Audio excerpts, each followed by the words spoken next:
In this video I'm going to be showing you how to set up a free Onshape account for students and educators.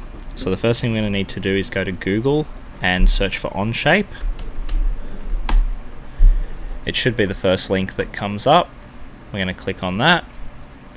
Now on the home page for Onshape, up in the top right hand corner we've got a few options. We've got our sign in option and we've got create student account. So I'm going to click on that create student account button. Once we're here, we need to put in some details. So I'm going to put in my name and email address.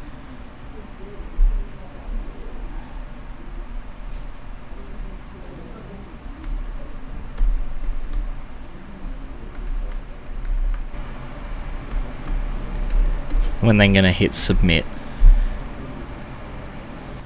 Once I've entered my name and email address, I'm going to be presented with some options. If I'm a student registering for an account, I'm going to select student. If I'm an educator, I'm going to select educator.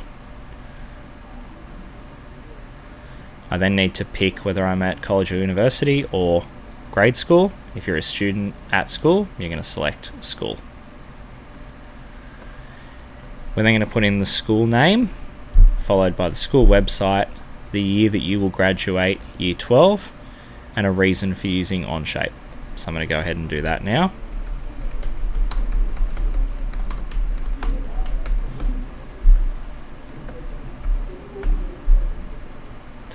If I need to find the school website, I can open another tab and just look it up in Google.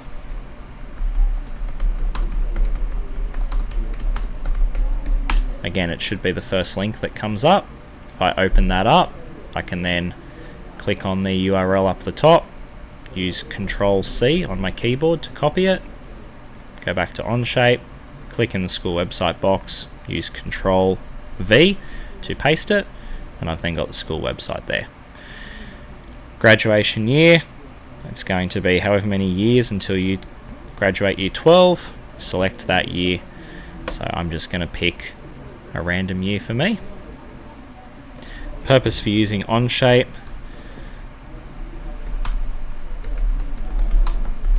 I'm going to put in for woodwork classes. You could put it in for a design class, whatever it is that your purpose is as a student, just put a reason in.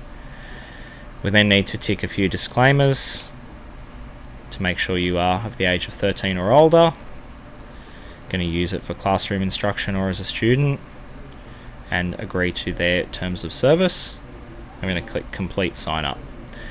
Now at this point, Onshape's going to create your account and they're going to send you an email. So you're going to need to go and open your student or staff email account, and you're going to have to open up the email and the link that's in that email to continue setting up your account. So I'm going to do that now and I'll show you what to do once we click that link.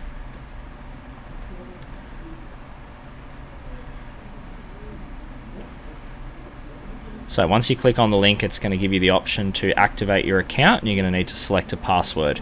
It's really important that we make sure our password meets the requirements, right? And it's something that we're going to be able to remember.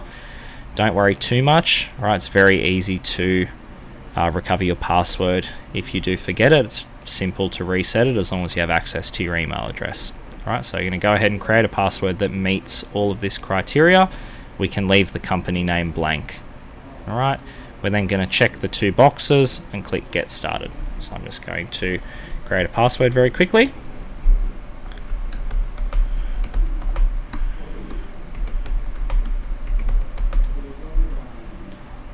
Click the two boxes and click get started.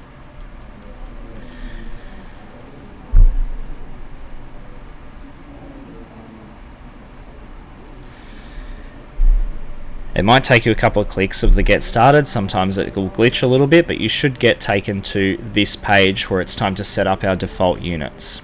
All right, this is very important as we want to make sure the units that we want to work in are our default units. We can always go back into the settings later and change these if we get them wrong, but try and follow along and let's get them set up right to start with. So we are working in millimeters, and we only need to display decimals up to 0.1 of a millimeter. So we're going to change all of our decimals and all of our units to the millimeter option. Our angles are in degrees. We're just going to change our decimals to 0.1. Once our defaults for these original units look like this, we're then going to hit the next button. Our mouse controls are going to stay as the default. If we change these, the tutorials that I have to follow this won't necessarily apply to you, so please make sure you leave these mouse controls as the Onshape default. You're then just going to set a nickname. Right, make sure it's an appropriate name. This is the name that your teacher will see within the classrooms on Onshape. It's also the name that anyone you share Onshape documents with will see. So just use your normal first and last name, or just your first name, but keep it something appropriate.